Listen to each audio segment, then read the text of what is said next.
তুমি বলো না এত আবেগ ভালো না, তোমার এত আবেগ ভালো লাগে না, তো আবেগটি আমি তোমার ধরে রাখতে পারবো না।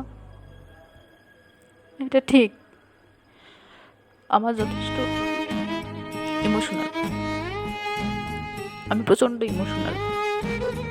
আমি পারি না, বাকিদের মতো পারি না।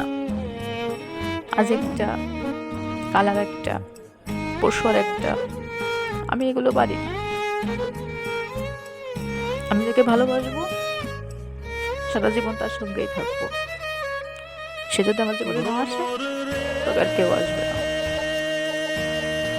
তবে একটা সময় তুমি আমাকে মিস করবা, যখন দেখবা বাস্তবতা ঠিক খেতে খেতে দেয়ালে পিঠ থেকে যাবে, তখন মনে হবে কেউ একজন তো আসুক, যার বুকে একটু মাথা রেখে স্বস্তির নিঃশ্বাস নিতে পারবা।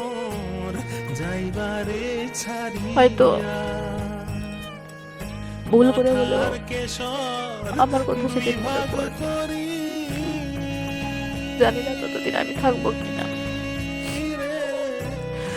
তোমাকে ছেড়ে বেঁচে থাকাটাও খুব কঠিন হবে। আমি বাঁচবো কি করে আমি জানি না, তবে চেষ্টা করব, খুব চেষ্টা করব যেন বেঁচে থাকতে পারি।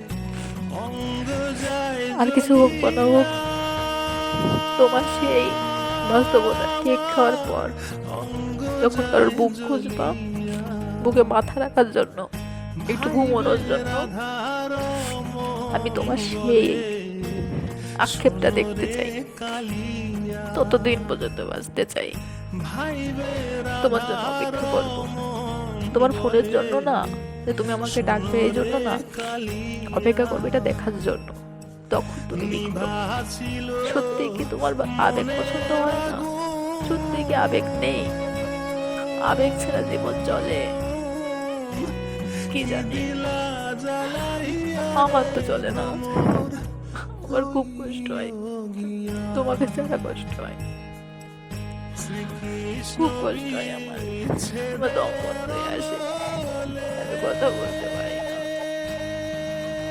আমার রাতের পর রাতে আমার ঘুম হয় না।